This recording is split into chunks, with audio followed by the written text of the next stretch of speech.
All right, welcome back to All Sorts of Sports. All sorts of sports. Like All fucking- sorts of sports. Sports your ass. Okay. Told my girlfriend that your wife is I don't know why I blanked. It's Yeah, goddamn. What is that? What is that person? fucking thing? What is that human? What is the relationship? That Phrase. that goddamn prison. All right, wife. That she randomly says sports ass, so now she's trying to make it a thing too. It's spreading like sports in that ass. like sports in that ass. What? Yeah. All right. You good? Yeah, I'm good. Somebody clone Tyrone. Cloned him. I want to get back to that movie. No, But you going back to can't Dan use Snyder's my gone. phone.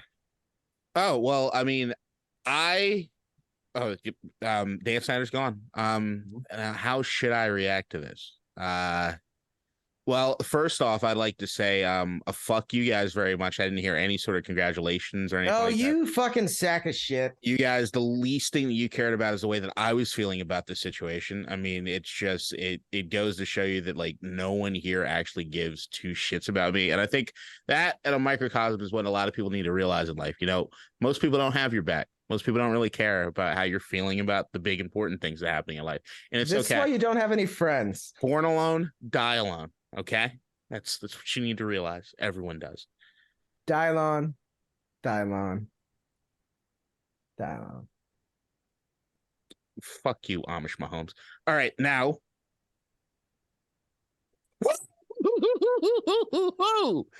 I have never been more happy at sporting news than I was this week. I mean, he's fucking gone. Ding dong, the bitch is dead. Like he's out of this motherfucker.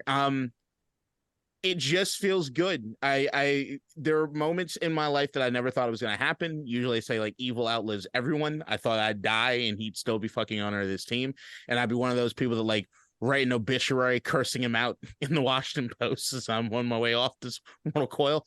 But it's like a digital opinion in like year 2062. Right. So but then there's also the fact is that I've never wavered in the last like 18 months that we've been doing this podcast. I'm saying that I knew that Dan was going to be out. Right. So like there was anytime that I think the thing that to pull back a little bit, James has tried to jump the gun on this conversation quite a few amount of times with me when it comes to this podcast and like, oh, did you hear this about Snyder? And now he's gone.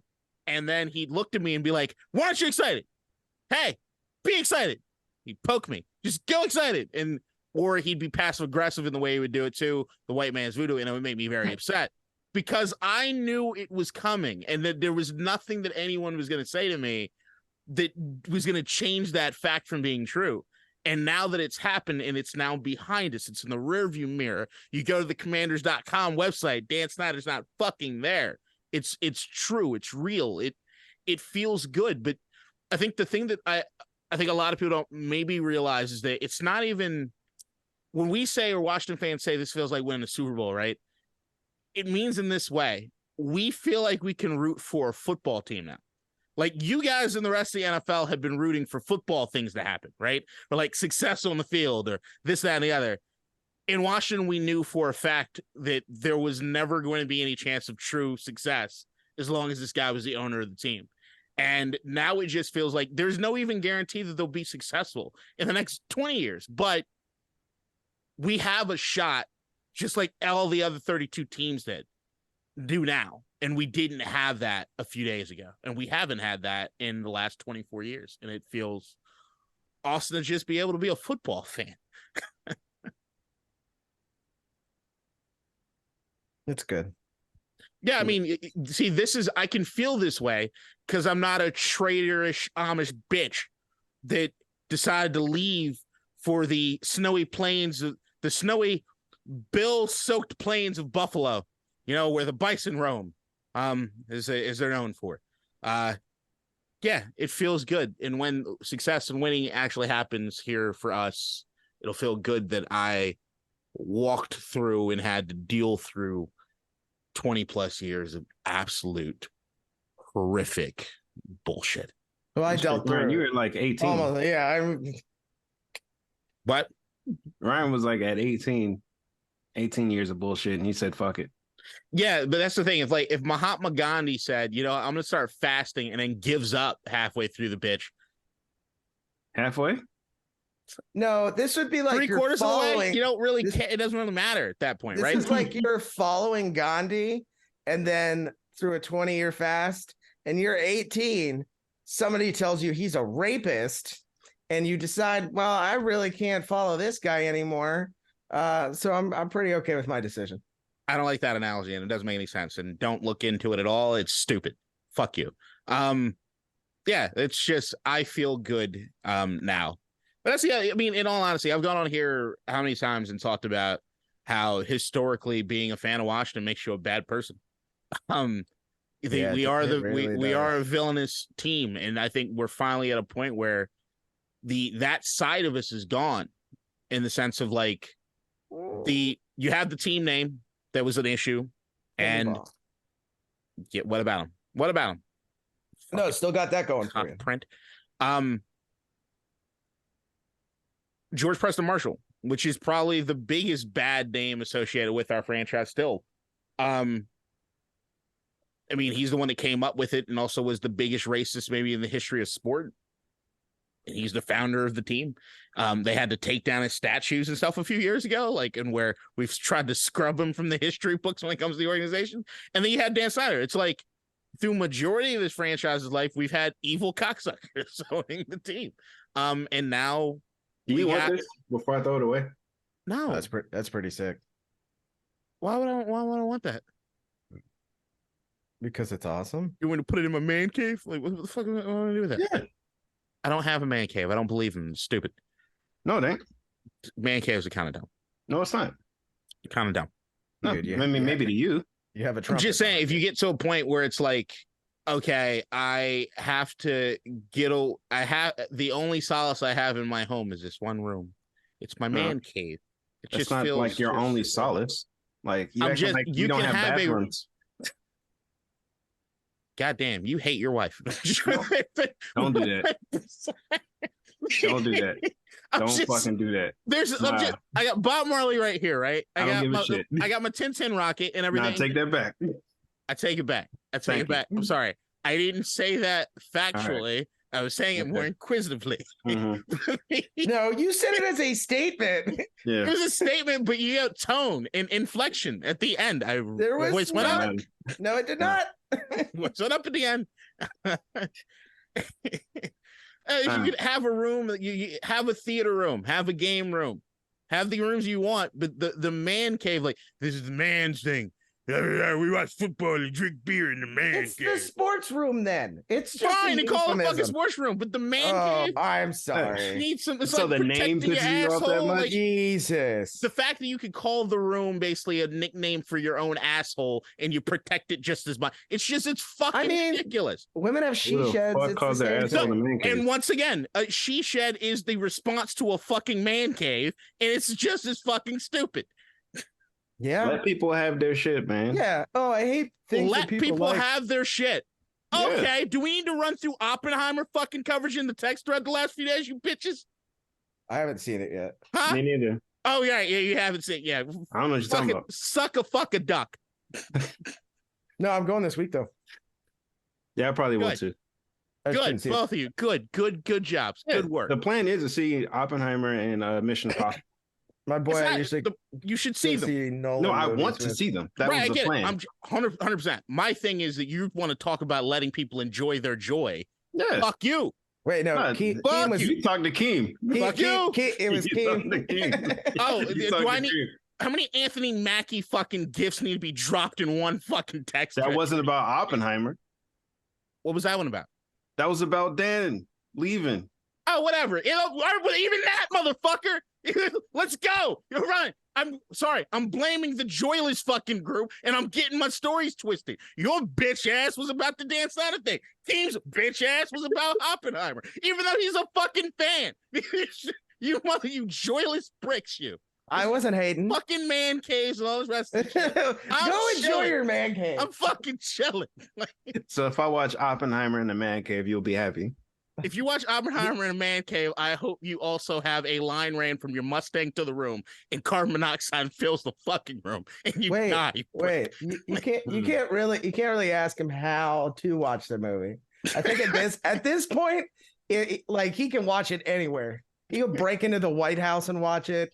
Well, if you watched Oppenheimer now in your man cave, that would mean that you probably bootleg the movie, and I'd have an issue with that. You would? Oh. I would. I remember when like we first started bootlegging movies, like when I was like 23 or 24, and like Hollywood was like in a great place, and like they were making tons of money, and AMC was still a thing, and they were still making tons of money, so I didn't feel that bad about it. Now I'm like, oh, AMC has like $8. You were just getting ready to start bootlegging movies 10 years ago. I feel like that's late. No, like 20. I wasn't bootlegging them, but like I started downloading them in college. I guess it was like 19. Like, back. 16 years ago. Right, yeah. Just say. Yeah. But like now, like I buy all my movies. Like I don't even same here. Yeah. All right. Well, except James be dropping Twitter links. Speaking of illegal shit, you don't have to download The Black Knight. I think it's free on streaming everywhere. Yeah. Mm-hmm. Watch it every week and twice on Sundays. All right. Speaking of illegal shit, Medea Mondays in the man cave. Speaking of illegal shit, outside of KDot's references, we got Jordan Addison. Hold on, y'all didn't have anything about the Snyder stuff? Do y'all give a shit? I'm curious about this. I am curious about this. Very happy. Okay. So, Ryan, I know there's no regrets in leaving Washington to go to be a Buffalo fan. It stuck for you. Congratulations, whatever. I tried. It didn't work. I was too far gone. So, congratulations for being able to get rid of the addiction. And now I hope things go well for us, but whatever, you and your Buffalo shit. What is it like for you to see it? And then James, same thing, especially knowing that your team and Mark Davis was so involved in what was happening there at the end. Like the vibe I get from even my NFC East friends, like friends that are fans of these teams, they're mostly like, "Congrats, man! Like y'all have that, like have that one. Like we're not even stressing. Like no jokes, no anything. We're happy for you. It's all good. And now we can be rivals for again. Like yeah, I mean, it was always like it took away from like the game a little bit. There's just always so much nonsense going on. Like even if the team was playing well, like it was still like, somebody could go off on like the Dan Snyder stuff. Now you don't have to worry about that anymore. And now you have an owner who has built recently 2 successful franchises in the Sixers and the Devils, coming in theoretically to use the same strategy to build Washington. So it's, for me, it takes a bad person out of the game who was destroying one team, right? Yeah. And it just makes the league more competitive. And I mean, I obviously still love watching Washington games. So for me, I love it. For you, it's wonderful, and for the game, it's ultra better because you won't have some fucking moron sitting there on draft night telling people who to pick, even though you don't know ball. Daniel, go drown. I thought you were talking about Jerry Jones. I'm happy for you, KDot. Like I'm happy for all of like my friends and all that stuff that have been like Washington team fans forever. You hate to see like some of the stuff that guy was involved in, like even if like you take outside of like all the outside stuff, which is completely fucked, like take that away, how he was treating the former players and also the fans of his organization was like pretty fucked up, right? Yep. And it's like you don't like to see your friends upset about something, and then you don't like to see other people and like when they're really pissed, like it's time for jokes, of course, but like at the end of the day, you're like, damn, that is pretty fucked up. Like Sean Taylor's family has been disrespected more than anybody should have. Like they shouldn't have been disrespected at all, but like taking a picture outside of a porta potty was that's gonna stick with me. That shit. That's gonna stick with me. I'm not a Washington team fan, but come on. Yeah, like shit like that should never happen. And seeing the guy responsible for that out, cool. Like I'm happy for you. I'm happy for all football fans. Like to take all the negative, like take some negative PR away from the game we all love. Great. And then next year starts after like the Dan is gone thing goes away a little bit. Then we can go back to jokes. But right now, good shit. One thing, and I appreciate the kind words. These are the nicest things you guys have ever said about anything that I like. I appreciate it. I just don't even know how to comprehend. There's one thing you said about the NFL and the black market of the NFL, and then Ryan, you alluded to this too. I do have one thing that I want to make sure that at least I say my viewpoint on, and I'm going to say, Dan, there is one thing you kind of did near the end of this entire thing that I pretty much really respect. I respect it because it showed just what a sniveling piece of shit you were, but it also almost brought to light something that I still think might get brought to light soon, which is the blackmail PowerPoint that he gave to the NFL and the offices and everything. God damn, that's some cool fucking shit. That's some like Succession level. Aaron Sorkin needs to write a movie or something about that. Like, it takes some fucking balls to say there are 31 other billionaires here, and I'm gonna have a I'm gonna have a blackmail PowerPoint presentation to basically threaten these motherfuckers. That is kind of fucking gangster. Mutually assured destruction on the standpoint of it's just fucking cold. But the only thing as a Washington fan, selfishly, I'm just glad he's gone, right? But and I'm still hoping he goes to jail for something. But the other part of it, the only reason I wanted this to maybe last a little longer is the Mary Jo White investigation was also the news about that was released and the findings of it, and he was fined $60 million for what he was doing as far as hiding funds from the league.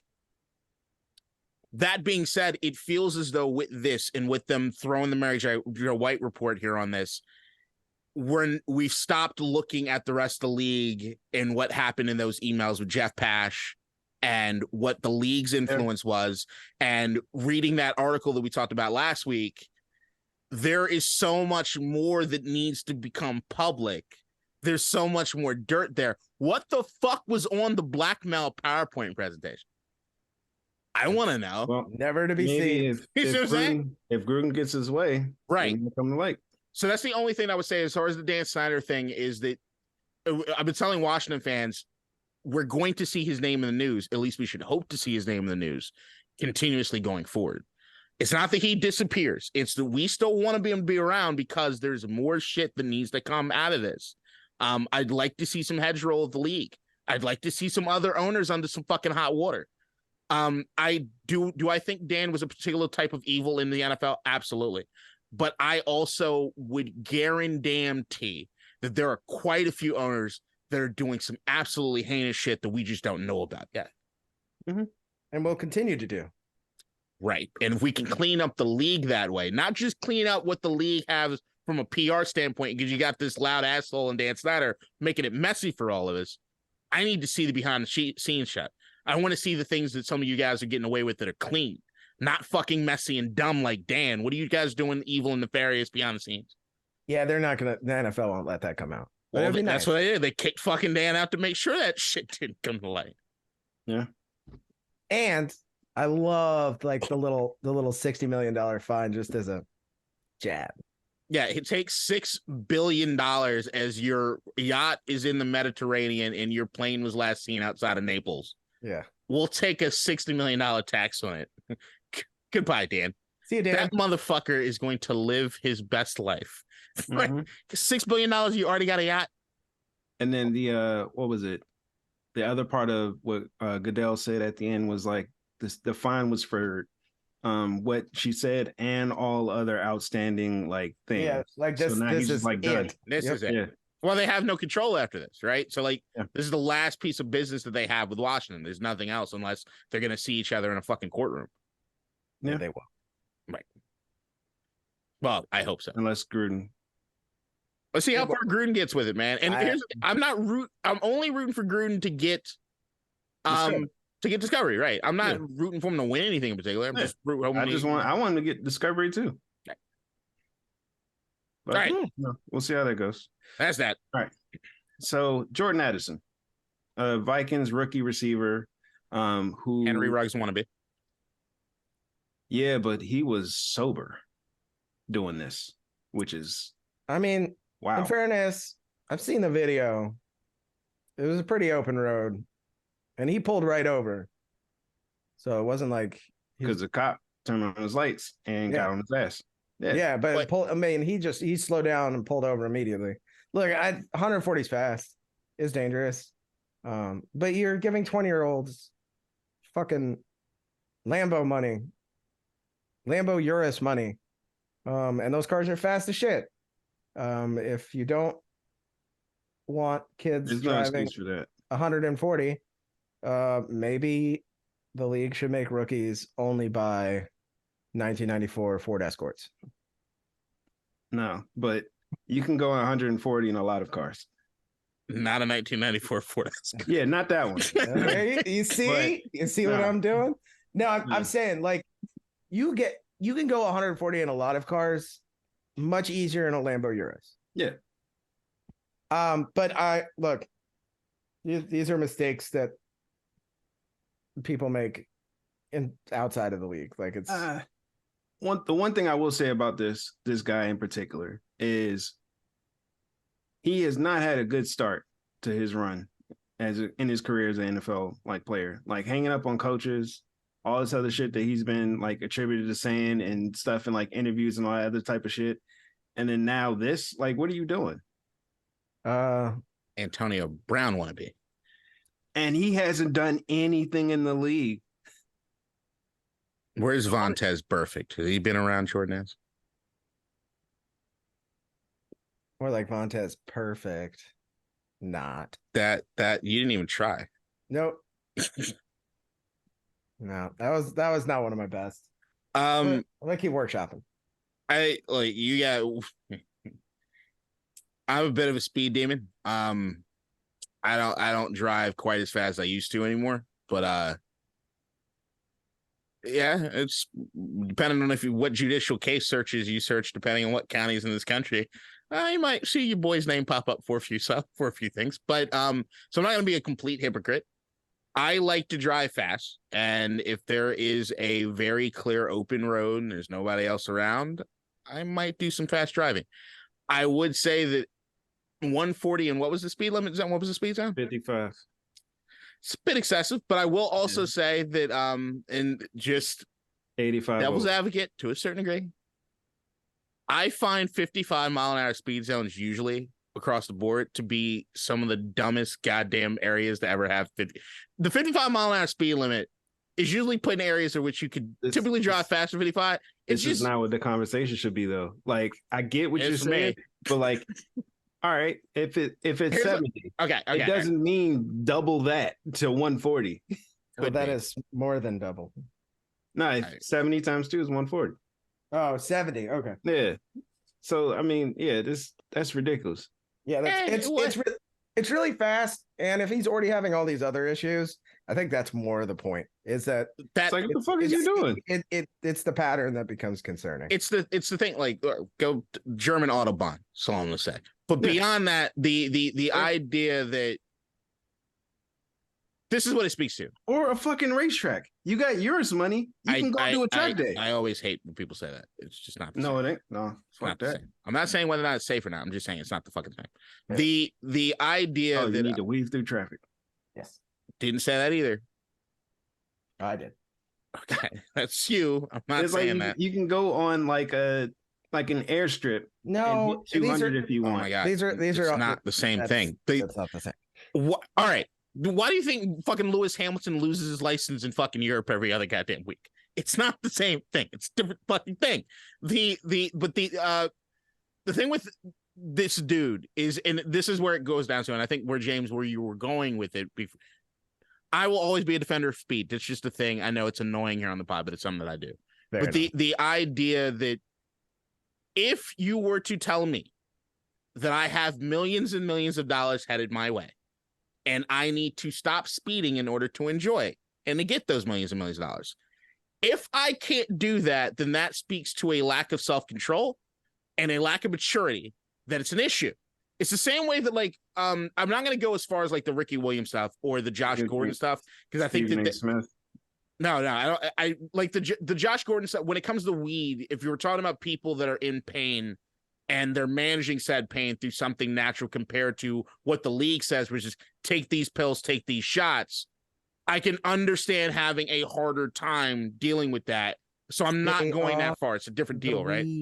But it's like when Ben Roethlisberger, slow down your speed. Do not ride motorcycles. You're an NFL quarterback. We're giving you $200 million. You're not allowed to ride motorcycles. The cost benefit analysis in my head says, I guess I'm waiting till I retire to ride a fucking motorcycle. Whatever the rules are, the rules are. You should be able to follow them. If it just, whatever your decision-making process is, it just speaks very heavily to that. That's an impulsive, I want what I want now kind of person. In certain regards, you can have respect for that in certain avenues, but in other avenues, I could say that's not a guy I'm relying on for anything. That's not a guy I can count on. That's not a guy that I think might appreciate coaching. That's not a guy that I think might appreciate just doing the right things or playing the long game, right? Like those are like, if you were looking for qualities in a friend or a partner and they showed that sort of impulsiveness, you'd say, I don't think I'm not going to stand this. So that's the thing with the Jordan Addison thing. I'm just like, what goes through your fucking brain that makes you think that this part is so important to you that you'd be willing to give up the opportunity to do this, that, and the other? You can do that. It's your choice. It's your life to make. I'm just saying, I'm judging it. I'm judging the fuck out of it. I always find it funny. Proven shit. I always find it funny when I have like clients who get like high recklessness or like DUIs and stuff, and they find out they're gonna lose their license, and they're like, "But I drive for a living," and I was like, well, maybe you should have thought of that first. Right. I'm sorry. My job is driving. Let me do something that will jeopardize me being able to work. Don't do that. Don't do that. All right. Yeah. Random, stupid question. I know it's dumb before I even ask you guys. Okay. So look at self-aware. Are we allowed to address it? It's dumb. Like, can we make? I don't give a shit. Okay. I don't care. Just listen. So, let's say this kid goes out. Balls out, not too crazy, not like a Justin Jefferson start, right? But he's like Adam Thielen. Let's say he has Adam Thielen level production. All right. 2 years go by, or 3 years go by, it's contract time. Do you think the Vikings are going to put a clause in his contract about this?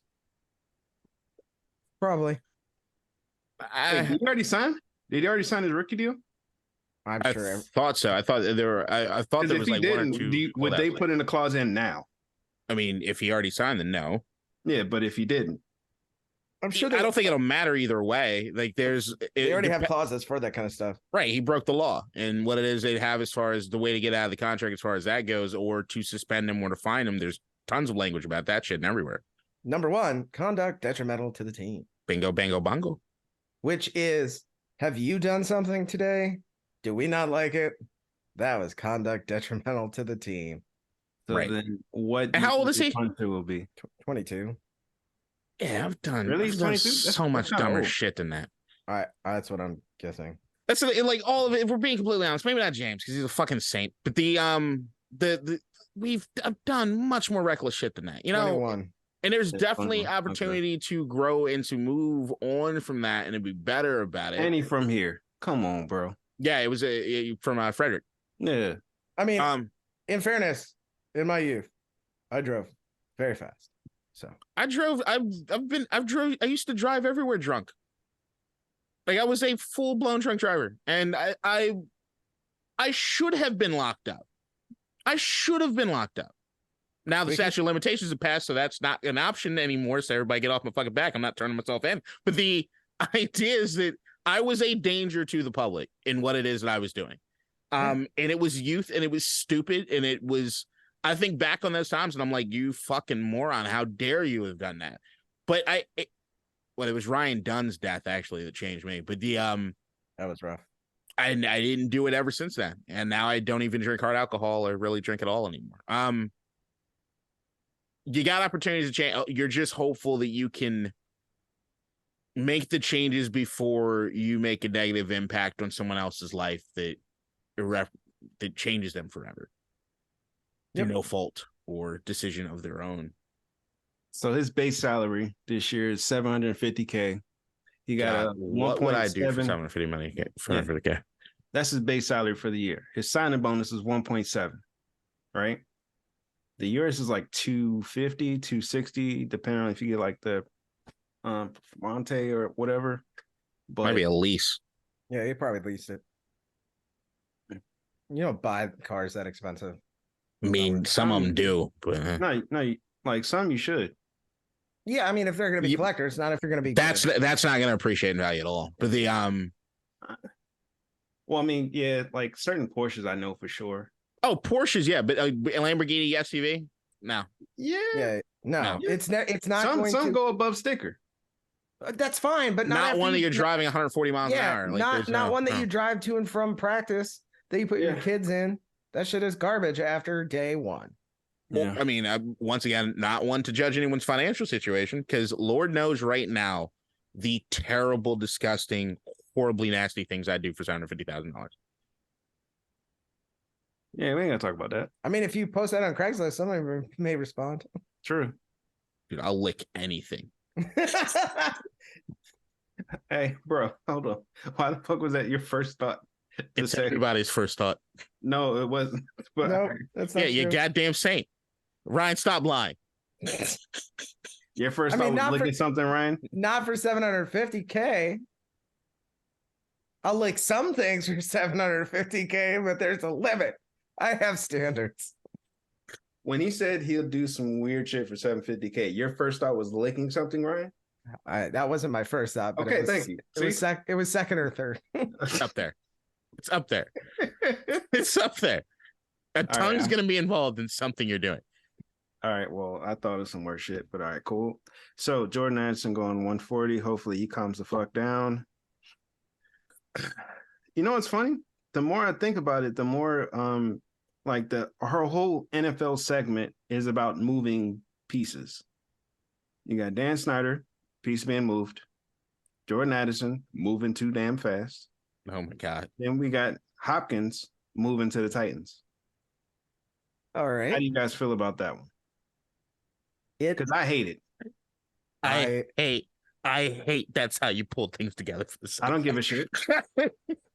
Guess what? The hate that you feel is how I feel about Hopkins going to the Titans. Nigga, life is all about movement. Like you can say that for anything.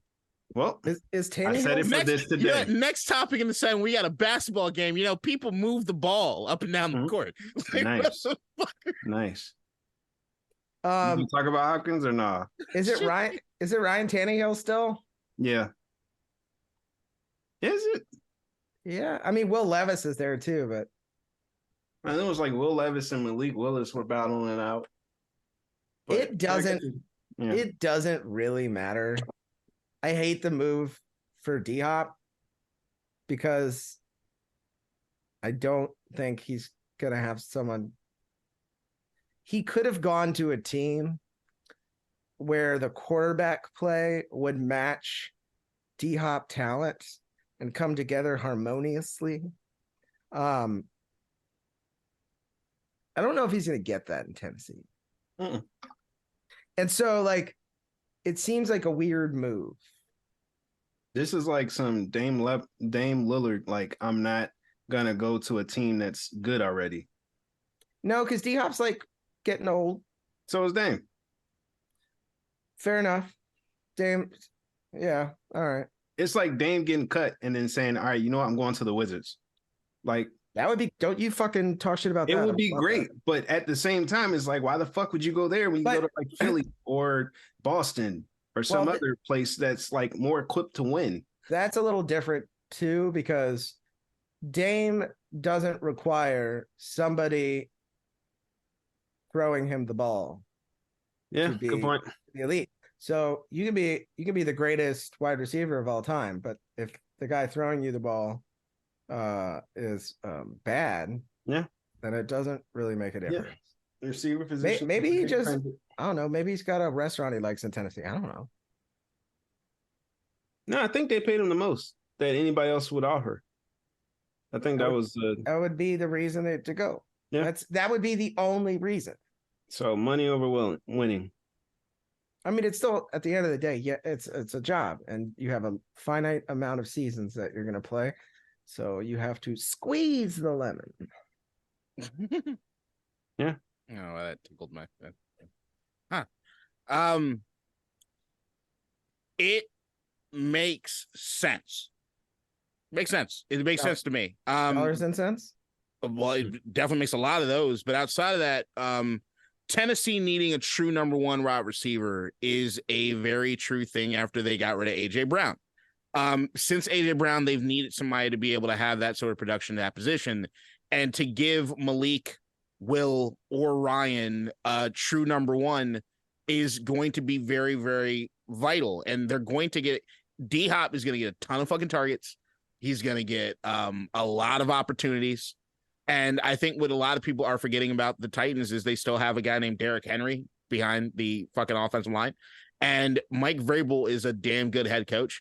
That defense is going to be doing things. As long as they can play defense, run the ball, and then occasionally do what they do, which is throw that ball up to D-Hop. And I'm sorry, in most situations, regardless, I'm going to throw the ball up to D-Hop, and he's going to make that shit happen. I mean, you look at his numbers even with Arizona and with fucking Colin Murray non-playing, knowing ass, still getting and feeding him, and the numbers looking good anytime he had the opportunities. I was down on the D-Hop thing in the sense of I thought this season he'd never really replicate his success from previous seasons. And I think that was because I had more of an idea that he was going to go to somewhere that was more complete as far as the way that the roster was on offense. And with that he just have to kind of slot in more to a position where he just wouldn't get the same targets that he's used to getting. He's going to be able to eat here. And I think that might even inflate his numbers quite a bit. I say that D-Hop should be on everybody's radars of having a hell of a season this year. And I think Tennessee in that fucking division can be really, really scrappy. And I just wouldn't sleep on this. I will grab my little nappy, my pillow, my blanket. Sir. Who else in the division? So you got the Titans, you have the Colts, the Jaguars, and who else? Come on. Texans. That's the division that you can do. That what you got, the Jaguars is the concern. Anthony Richardson, rookie quarterback, Indianapolis. Yeah. Rookie quarterback, Indianapolis. Jonathan, that's a good thing now. I understand, but the Jonathan Taylor thing and what happened with Indianapolis last year was like, what? And then there's the Indianapolis has been very confusing the last 2 seasons. Their owner is a crazy person. Yes, and unless he lucks into Peyton Manning or Andrew Luck, it usually doesn't work out for the Colts. Just saying. And even look at fucking Peyton Manning's rookie season. They lost a lot of fucking games. Yeah, I don't know. Mike Vrabel against rookie quarterback. I'm picking Mike Vrabel. What's that, Tom? Like to scheme. And I think the thing with Tennessee is that they're an easy target for this, right? Like no one's taking them seriously because once again the division is trash, and historically Tennessee is where receivers go to die. Yeah. Randy Moss, Julio Jones. Who? Julio. Oh, I thought you said Cleo Jones. I said Julio Jones. Julio Jones. Yes, Julio Jones. There are others. Cleo also may be dead. I don't know. There's just they're an easy because there's so many receivers that you can barely remember wore that fucking uniform. The end of their careers there came close to ending their careers there, and it seems like, oh, this lines up to just be another one. I made the joke. T.O. went there too.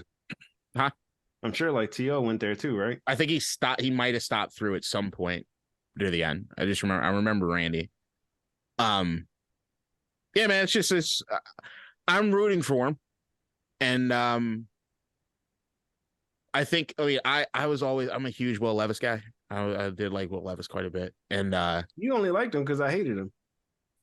partially. And Malik Willis, represent Liberty University debate camp graduate. He I was about to say Liberty University graduate. no, just went to the debate. Jerry Falwell did. I did get to talk to him before he died, though. Weird experience. Okay. He called me big boy. That's pretty accurate. That was fairly accurate. I was under 18 and I was big boy. Pause. Okay. So Lick beans. tongues. No, moving on. Fuck. All right. Another big topic in the NFL this week has been running backs and contracts and how they're not getting much money that they actually deserve. So what are your guys' thoughts based on some of the stuff that came out? I mean, one of the things that I looked at was how people were discussing the fact that running backs' prime years are while they're under their quote unquote rookie deal, right? And then after they get out of that and they're able to actually go into free agency, they're like described as damaged goods, and then they don't get paid, which really actually, like, it sucks because all the production that you do get from them, and then they're just not benefiting from it. Right.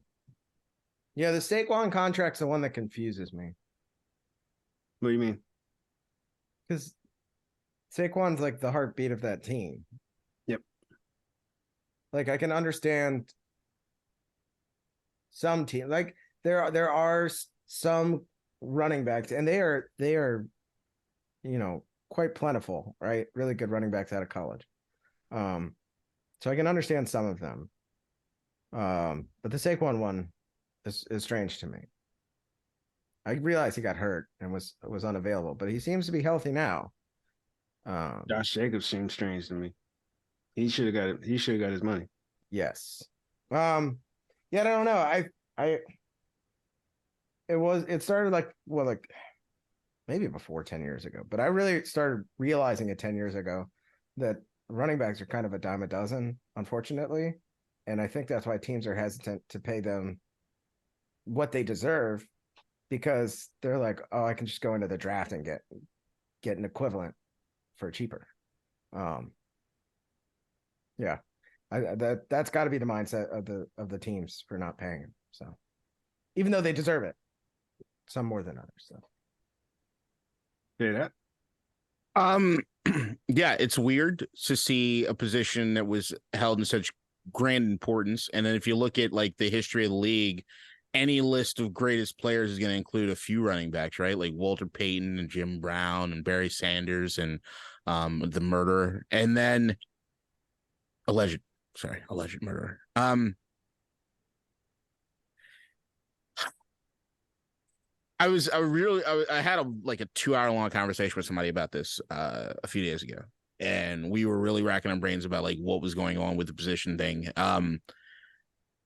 The first time I really thought about it was Le'Veon Bell and his holdout in Pittsburgh, when it was, okay, you guys want me to run the ball 250 times a fucking season. You also want me to catch the ball 100 times a fucking season. So I'm like your wide receiver 2 or 3, and I'm your running back 1 with a high carry load. And it's like usage right. You better pay me like I'm that cog in your fucking arsenal, right? So I think what it ends up being is the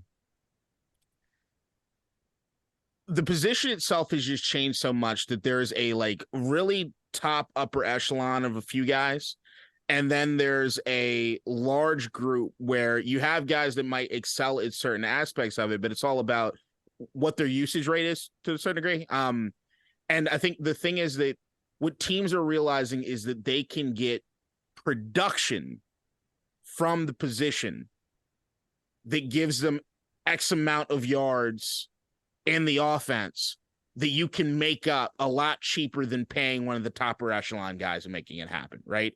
Mm-hmm. And that is a natural part of the game. Now, is it weird that the wide receiver or the running back position, the only position in which the franchise tag has actually gone down compared to going up like other positions? Yeah. It sounds weird, right, as far as the soundbite goes, but would anybody guess that the same might be for the fullback position?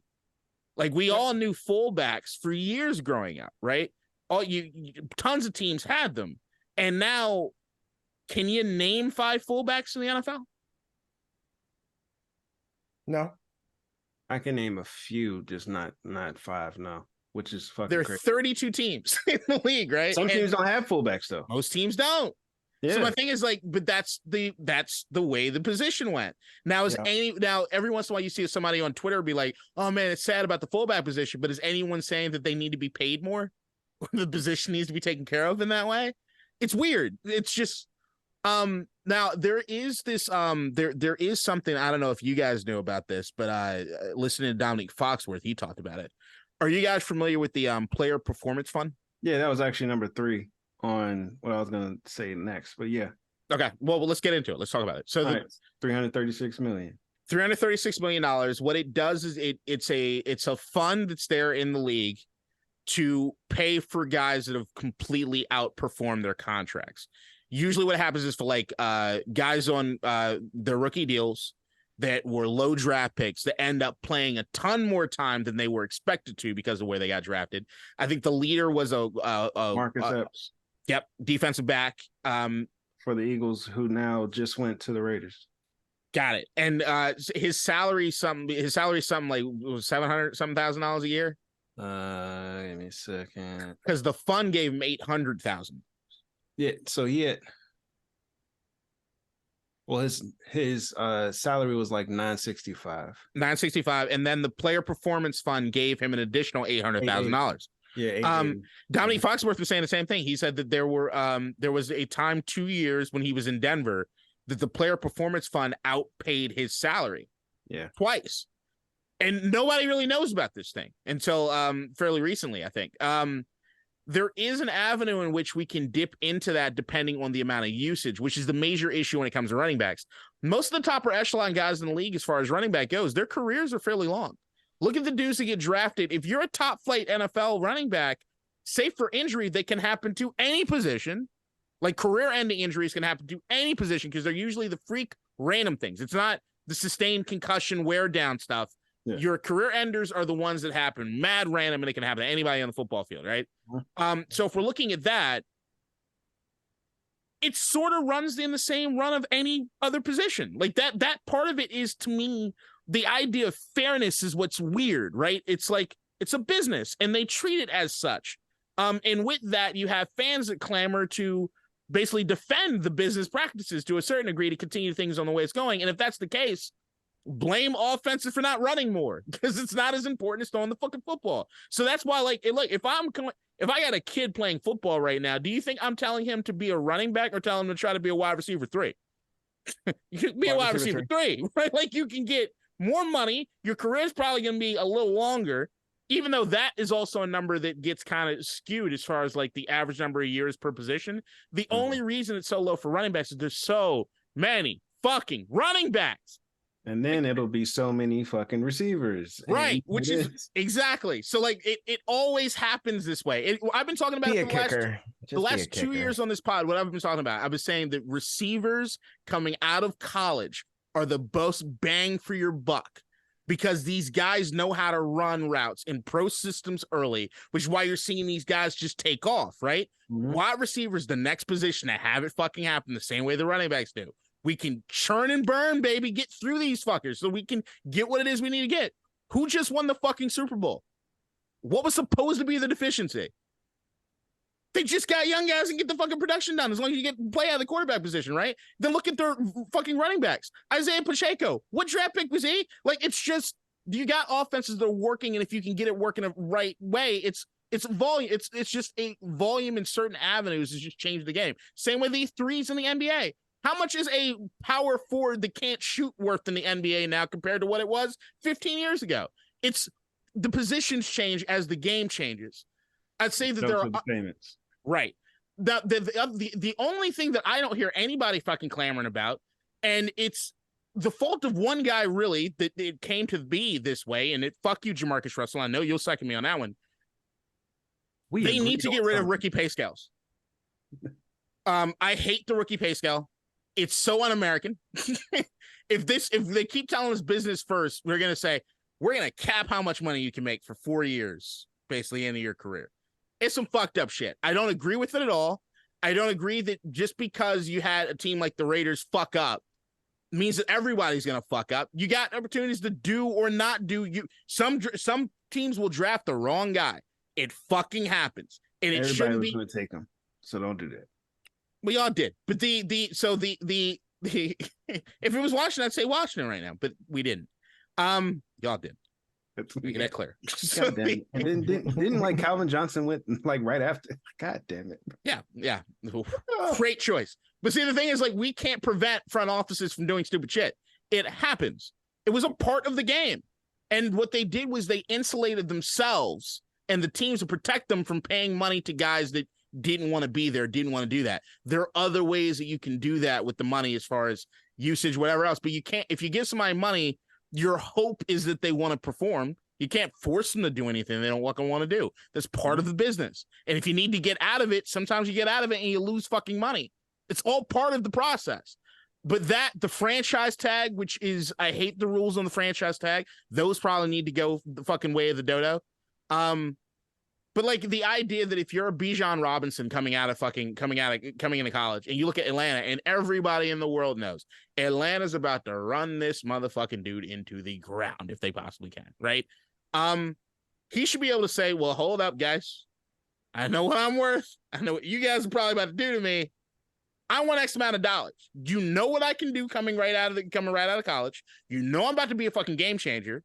And if my career is short, I need to get my fucking money right now. So pay me. I ain't going up. And then the market will dictate whether or not he gets a job or doesn't get a job, right? But we need to have those sort of things in there the way it used to be. I just think the way that we're doing right now is half-assed, and so in the league and team owner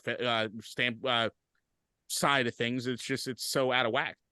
Yeah, but who's in charge of making the decision to change that? There's two-pronged things, right? The owners and one guy who got called Michelin lips and still has the job because he's a fucking puppet. DeMaurice Smith in the NFLPA. Like right now, you have, what was it? Yesterday, I got an alert I was sitting on the beach.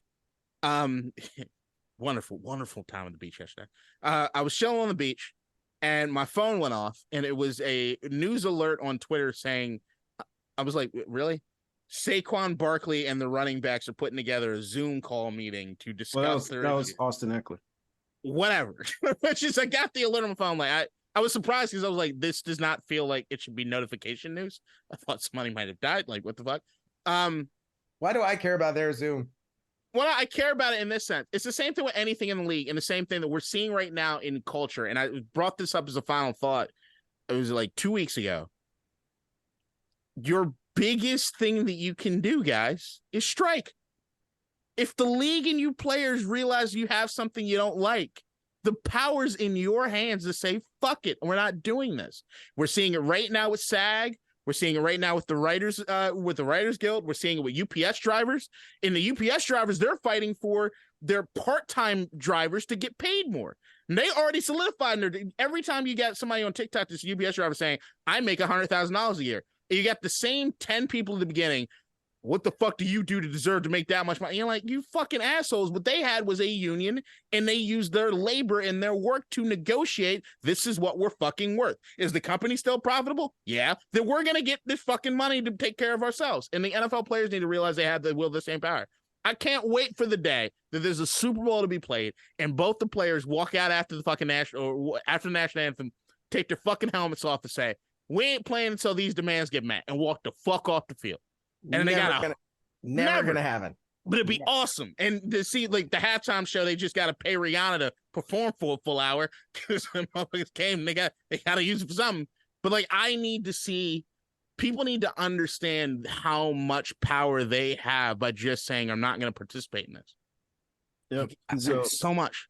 I saw 3 different quote unquote like solutions to this problem that the running backs are having right now, right? We already talked about like eliminating franchise tags.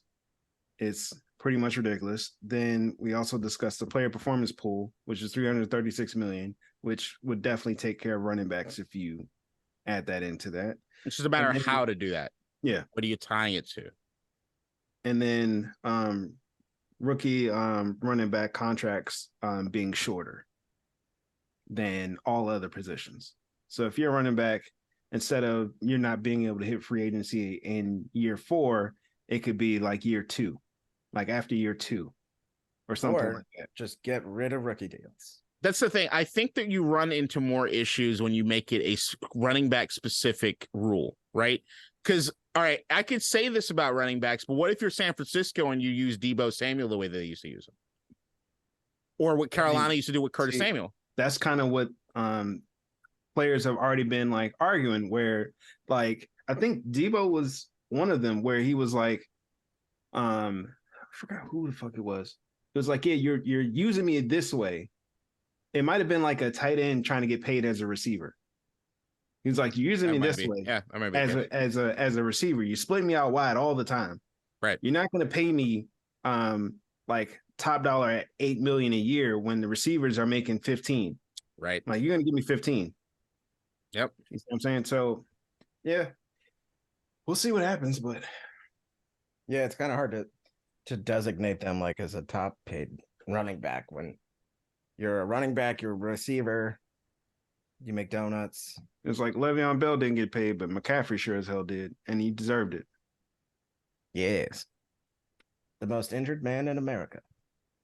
Yeah, some teams do a really, really great job of continuing the league's bullshit, but to do it in an upstanding way that they can still be respected. The Pittsburgh Steelers are almost top of the fucking chain in that. And yeah. McCaffrey also deserves and the Patriots. Quarterback money.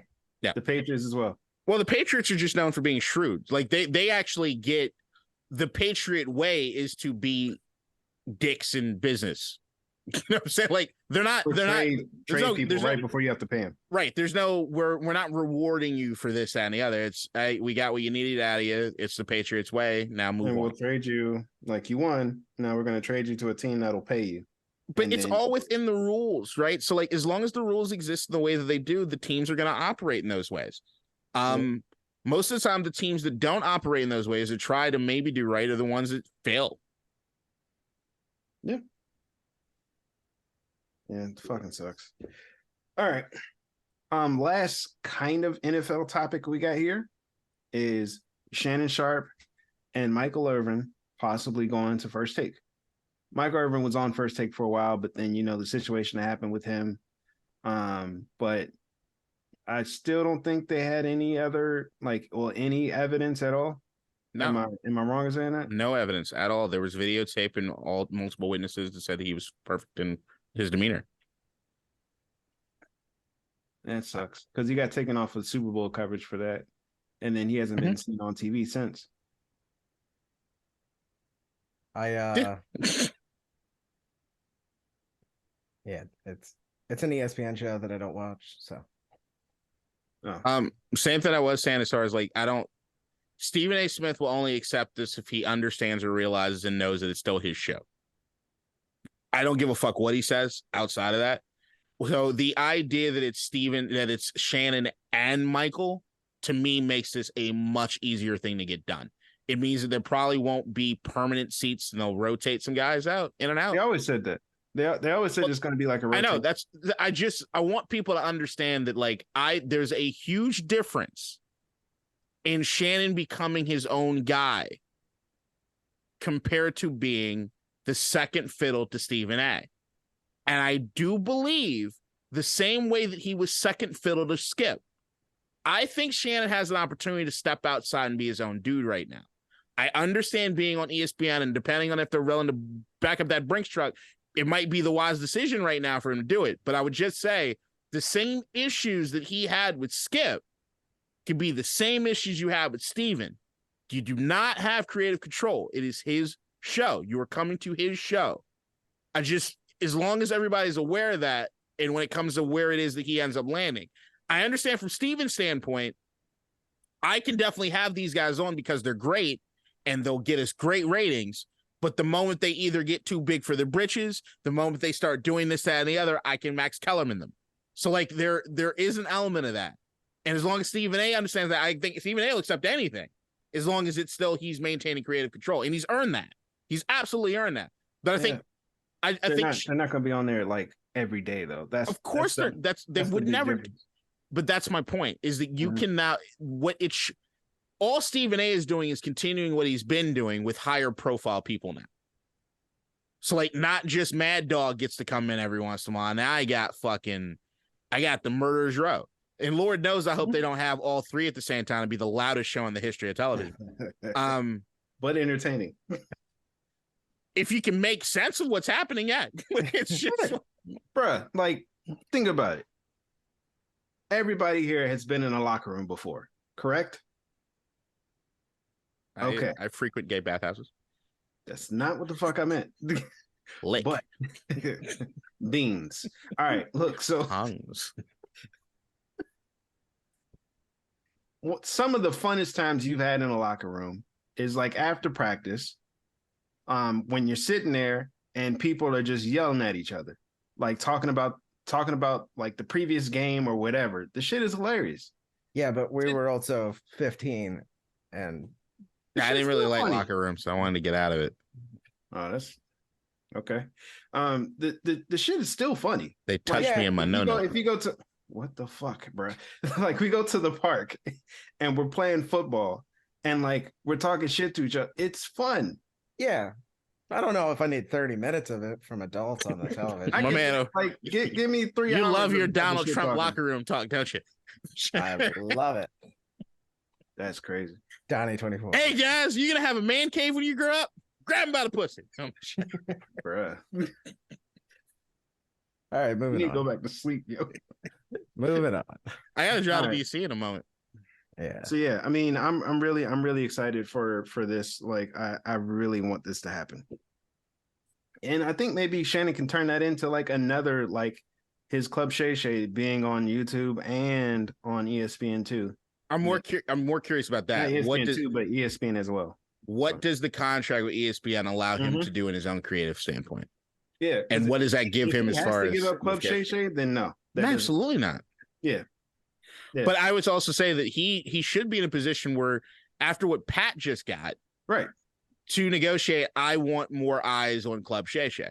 And I still want to maintain creative control. And I think ESPN could give that to Shannon? Yeah. Do I think they'd want to? No. Guess what else? They have a lot of time that's open now. Yeah, but they don't have money to pay people. So that's going to be the issue. It's not that they don't have money. They're choosing not to pay people. No, yeah. And I think they're going to choose to go this route. That could be. If they do that, then that would make sense. I still think it's stupid. Yeah, I think they're going to, in the next couple of years, take ESPN fully direct to consumer. So. Yeah, I mean, as of right now, the only thing the Disney Plus app needs is because it's right now you can pay for the bundle of Disney, Hulu, and ESPN together. Yeah. Hulu already has live TV, so they have a streaming element. ESPN already has their streaming elements through ESPN Plus or whatever the fuck it is they got. Is if you could live stream Disney Channel, what fucking child does that now when everything's on demand? Yeah. It's very easy for them to flip that switch and everything would just be right there. I mean, it would be an app we'd all have. Yeah, and it wouldn't be on TV, so you'd watch it not on TV. Digital is the way, but the only thing that I could say is that I don't like the idea of everyone just because there's no real creativity happening. They're just recreating what they did on cable TV in an internet way, and that usually doesn't work long term. That's where they're going. All right, next. Yeah, I mean, I don't watch ESPN shows on ESPN. I watch it live on the app. Anyway. Of course. Well, I'm okay. I just don't watch TV like that. I know what I want to watch, and then I put that on. And the only reason I have any sort of live anything is because of sports. Yeah. And if I could go direct to each one of the sporting, like if I could pay for just NFL access and just NBA access at certain months in the year, Bruh, can you imagine, like, if you know how they had like the Hard Knocks like for a specific team, but if you could have that just for the Washington football team, right? Mhm. Like access all year, where like every day you can watch like a 2-hour episode or something like that. Dude, if Just somebody like was the in team. your job with a camera in your face I'd for fucking go 7 hours every day, I would fucking kill them. That If will they never paid happen. me $10 million, I could give a shit. I'm gonna do it. They're paying If I was all the getting paid employees $10 million for my job and like I had a camera here, yeah. Did Yeah, y'all but finish that's- NFL quarterback? Y'all finish Netflix No, quarterback? I didn't finish Haven't it. started it. I was watching an episode yesterday. I really enjoy it. It's fucking great. Yeah, hopefully they do pick the 3 that we kind of because it was announced had a they are consensus doing on season 2. Yeah, they did already announce it. Yeah. We had a consensus on Lamar. Mhm. And then we did appreciate your Derek Carr take. Yeah. I mean, it's kind of like the Mariota of last year. And then for the Kirk Cousins of mine, I had Josh Allen.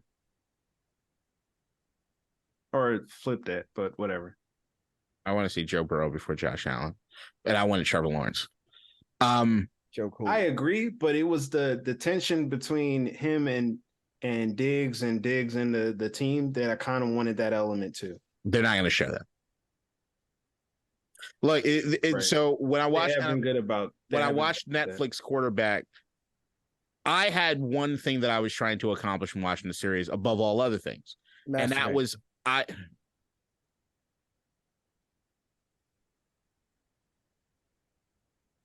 trying to think, did I masturbate during the series at all? No, I don't think I did. I had to think about it though. Masturbate a lot of ways. Like, why did you have to think? Never mind. I don't want to know. Continue. Masturbated during Try to Survive. When I was watching it through the prism of a Commanders fan. I bet it's when you saw Lando. Oh, immediate. Fucking just all over the walls. What the fuck was I saying? Got him. No, Mayor. No, I'm not. I lost it again. Yep. You think about masturbating on Lando. Do you have I one think thing? about Lando. My dick You were moves. watching it through the lens of a Commanders fan. Right. Eric Bieniemy is now in Washington, and I wanted to see what his impact was on the offense. And we also know that we had a segment last season when Eric Bieniemy and Patrick Mahomes were fucking getting after each other on the sideline of the game, right? Do you think we saw 1 second of that in this fucking show? No. And I was specifically looking forward to that moment, right? Now I still have one more episode of the quarterback series, so I do know that I'm gonna see hopefully them talk about Eric Bieniemy in the sense of how it is that he schemed up the play after looking at that. But so far, I don't see anything Eric Bieniemy related other than him holding a clipboard the entire season. And I don't know whether or not that's, hey, he wasn't involved in the offense, which is what I don't want to believe, even though I have reason to believe it. Mm-hmm. Or it's maybe he and Patrick didn't get along that much this season, so they just didn't want to talk about that aspect in the show. I don't know, but it is glaring to me that you have certain aspects that you can clearly see. This is not Hard Knocks. They had to convince these NFL quarterbacks to allow access. And then in that, they got to choose what it is that they got to choose what it is they were going to focus or not focus on. Yeah. I mean, we saw the rift between him and Andy Reid.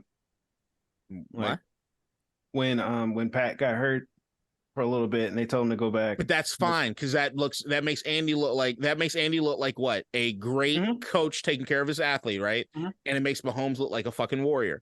Who wouldn't sign off on that? Sure. And especially knowing the relationship is still great.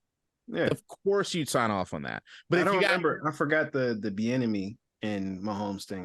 Man, that was a whole thing. That was an entire week of content. And everybody was like, oh my God, is the Chiefs falling apart? And then they won the fucking Super Bowl. I haven't watched it yet, so I'm just saying, is like I would refrain from choosing a quarterback that you think you're going to get juicy details of their relationship with this or what's happening behind the scenes on offense. You're not going to get that access, not with this show. Now, what I did hear today was that already in Jets camp, there's been like 2 fights. No, we're going to see that on Hard Knocks. It was like 3 or 4. We're going to see that shit on Hard Knocks. Now, are we going to see all the ins and outs of Aaron Rodgers and what he's doing with ayahuasca? Probably not, but we will see a fight in training camp. Yeah, but I mean, we see training fights all the time. That's what I'm saying, is that there are things that we're going to have access to compared to not having access to. You know what? The only part about that does suck is the fact that if it wasn't for Hard Knocks, we probably would have already had the footage. Yeah. Maybe. I think the first thing I think about is Norman versus Cam Newton. The first thing I think about is Michael Westbrook versus fucking Brian Mitchell. Oh, I'm not a fan, so. Yeah, but it was a lawsuit and a broken orbital bone, and that sounds like Bill Romanowski. A piece of shit. Yeah, I forgot whose eye socket he broke. He's still my least favorite player ever in the history of NFL. All right. Let's go to a player that you like more than Bill Romanowski. His name is Bradley Beal. We're switching to the NBA. Oh, Bradley Beal. Yeah. Bradley Beal is now on the Phoenix Suns, and we've all known him to be a shooting guard / small forward. But now they're saying that he's going to play point guard. I mean, he basically ran point in Washington. He did. And when John Wall was hurt, he basically was asked to do it sometimes. Like, he ran the offensive aspects of it. He's not great. But he's Bradley Beal. I mean, he can do things, and he's an extremely smart player. It goes back to, I don't give a fuck what Phoenix does. I need to know what their depth looks like, and I need to know what their defense is going to look like. Beyond those two things, knock yourselves out. Have KD play point guard. It won't fucking matter. All these dudes are talented. They're not masters of the position like Chris Paul is, but how many championships does Chris Paul have? Does it really matter? It's a non-story, because their issue is going to be depth. Like, the talent on that team is super high, so it doesn't matter really who's going to play point, right? I still don't get why Bradley Beal went there. But you have to. I told you guys. Somebody's got to be a point guard, even if they're not really, fully playing point. Like, they have the ball first. Cool. Brad went because the Phoenix Suns had his wife visit and made her fall in love with the schools and everything else that were out there. Phoenix is a much better place to raise children than Miami is. And at the end of the day, that's all that matters in Bradley Beal's mind. And that's what every fan needs to realize. The reason he wanted to stay in Washington the way that he wanted to was because the kids and everything were settled in the community, and they were big parts of it. And what Booker and KD and everyone in Phoenix realized was, if we get to his family, we'll get Brad. So wise thing to fucking do. And when they did it, it was the Washington with our fucking no trade clause bullshit is the reason he's in fucking Phoenix. Yeah. That's what they and you're asking why he would go to Phoenix, right? The motherfucker by choice stayed in Washington. You think he really cared? It's about where his family's going to be, okay, and who's paying him. Beyond that, come on, man. You think he needed to go to a contender? No, he was completely solidified in Washington not doing that. That sucks. All right. Now, let's go into Embiid moving to New York, possibly. Not going to happen. I second that. Do you think Embiid ever leaves? Eventually. No. Okay. Ryan, why do you say no? KDot, why do you say yes? I mean, he's the cornerstone of Philly. Like, there's knowing who owns the Sixers, he is the cog. He's the piece to build around. And it's going to continue to be that way. And I don't know the amount of shit somebody would need to give the Sixers for Joel is outrageous, and I don't know if they have the pieces. So, Get up. He might go in like 5 years, maybe. That was my thing. To me, it's an inevitability. How many players nowadays stay with the same franchise throughout their career? Just one. Let's look back. So, what? Dirk, Kobe. Come on. Those are the first two that went to my mind. Name others. Tim Duncan, David Robinson. Yep. Who else? Oscar Robertson. We're not going that far back. David Robinson, even I should eliminate. That's too long ago. Are there any players who died like year one? No. Who what? Who died in their? You got like Stockton, Malone. They stayed on the same team, right? No, Malone went to the Lakers at one point, right? Yes, he did. What about Stockton? Don't give a fuck. Fuck him. Okay. Yeah, I can't think of Overrated anyway. Fair. Yeah, I mean, you got to go back to right. the 90s and stuff, man. Like I'm just saying, the idea that he's never going to be in another uniform to me is like I'd take the money that's not true. And then you got certain cities like do I think Victor Wembanyama has a chance to stay in San Antonio the rest of his career? Yeah, because of the way the organization's run. Yeah, and that organization loves to keep players. Right. So like even the Kawhi thing was such a shock that he wanted out and he ended up in Toronto because usually they're going to keep their guys, right? Mm-hmm. And Kobe, he did everything he possibly could to get the fuck out of LA, right? So like it wasn't for lack of effort. They just said no. So like, yeah, the idea that no, but I just think the Sixers right now are in this position where everybody's still so upset with how last season went, and they don't know what to do, where to blame, or where to go from there. When the obvious answer is there are no real solutions, and we just have to run it back. Which is why the more I think about it, the more I think Harden and Embiid are both coming back. Now, could that change in a moment's notice? Absolutely, because the NBA and these fucking players. Things can change, and Daryl Morey could get sick and tired of the entire thing, but I do know him to be a fairly patient person. If you look through what he did with the Ben Simmons trade, things like that, he's not usually one that just reacts. It makes the most sense for Philadelphia to just run it back. Am I betting on them? We got to wait until our NBA preview show, but we'll see. I can spoil that for you. The answer is yes. If you have to pick 3 players that are stars / superstars to stay with their current team for their entire career, who would be your top 3 choices? Nobody will.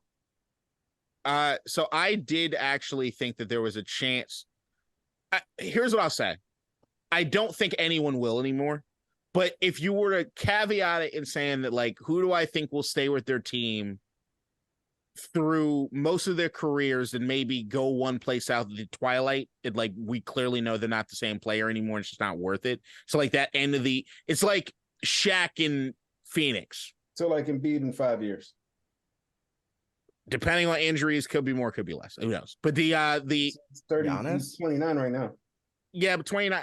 I'm not gonna put an age on. I'm not gonna put a limit on Embiid. He'll be 34. I'm not gonna put a limit on that on Embiid. I won't do that. But because some of these guys are playing until like, I mean, I don't expect anybody to do LeBron fucking playing at 62 years old. But if we're gonna, Giannis is number 1, staying in Milwaukee. He already has a championship. I had him at number 1. Huh? I did 4. And I'd say this was the first choice I thought of. Giannis number 1. I think at this point I'd look at Devin Booker potentially staying in Phoenix. I actually had him too. That was my sleeper. So it's surprising you put him second. It just makes sense. They've always been in the conversation. I think that if you look at the trajectory of that team, Kevin Durant will be old at some point soon.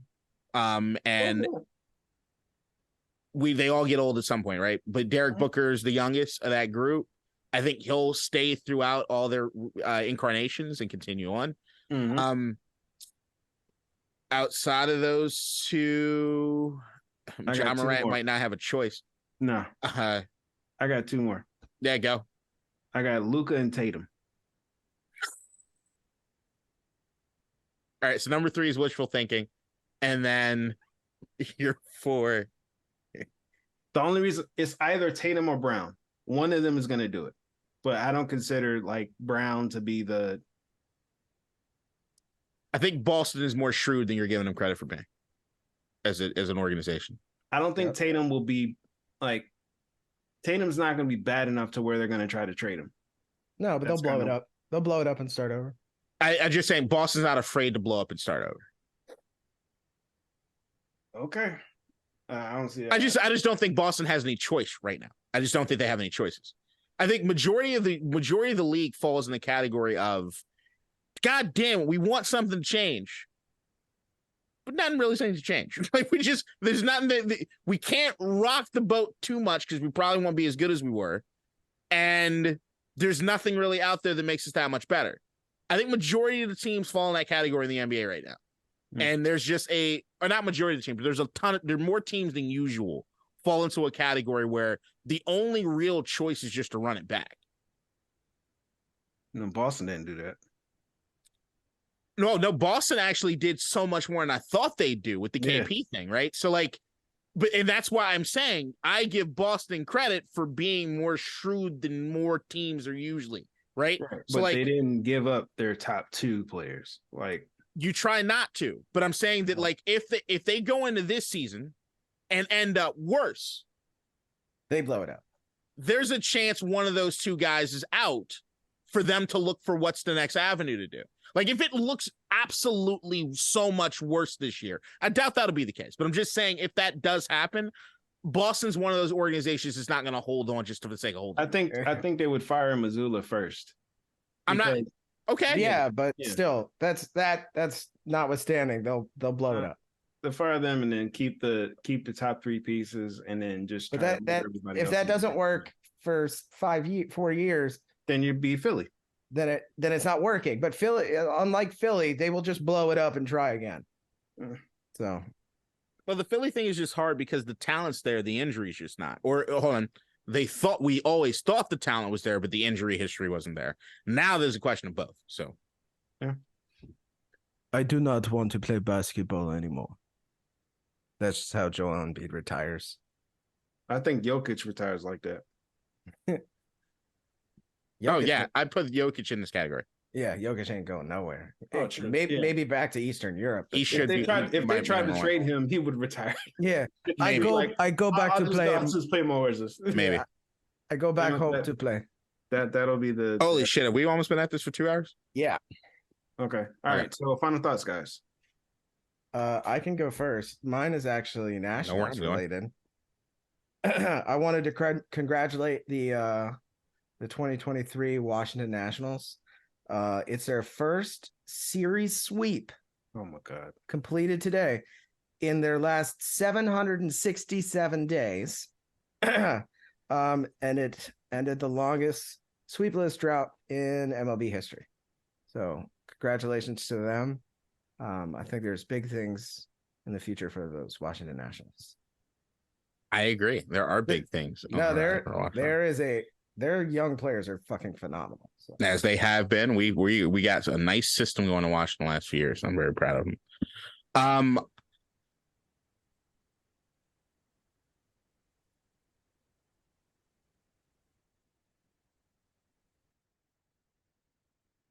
Oppenheimer was phenomenal. I was able to go to the American Film Institute in Silver Spring and go to the theater, the Cultural Center theater, and watch Oppenheimer in 70 millimeter, not IMAX, but standard 70 millimeter. And I just have to say that Christopher Nolan absolutely nailed this.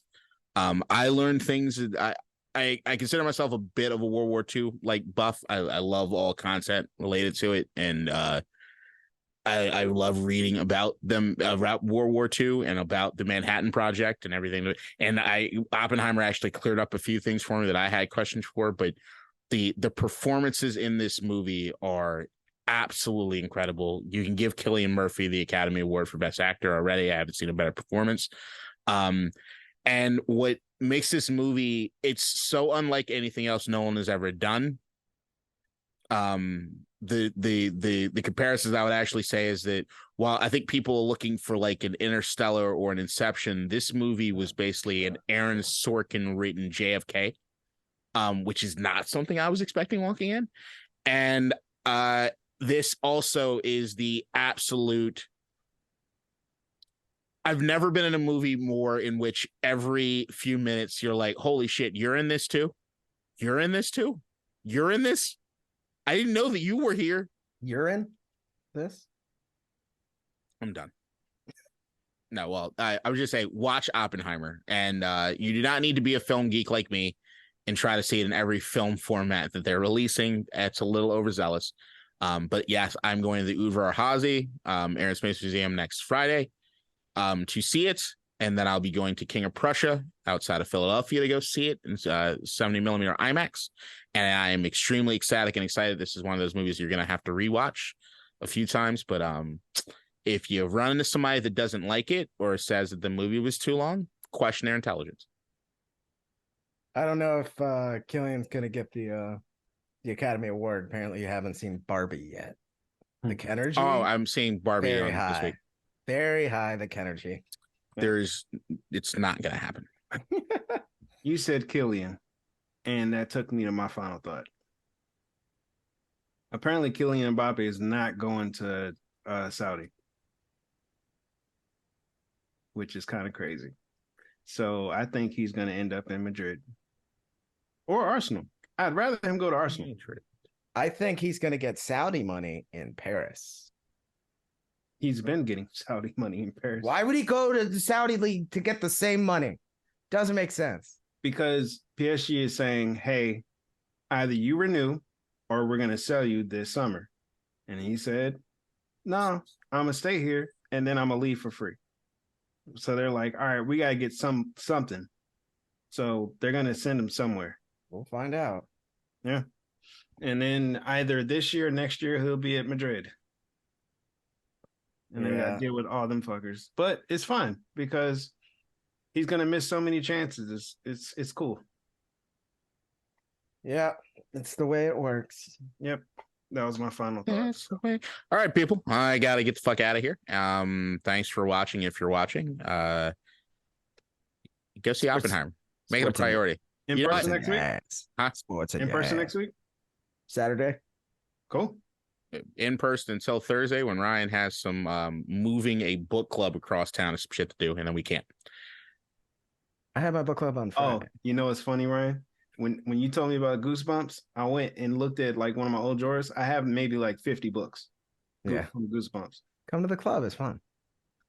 Do y'all really have a Goosebumps book club? Yeah, it's at Hooters. That is... we have like signs and everything. You can come sign up if you're there. And then there's we talk about the book and then I don't believe him, but I do believe him. Like it's pretty fun.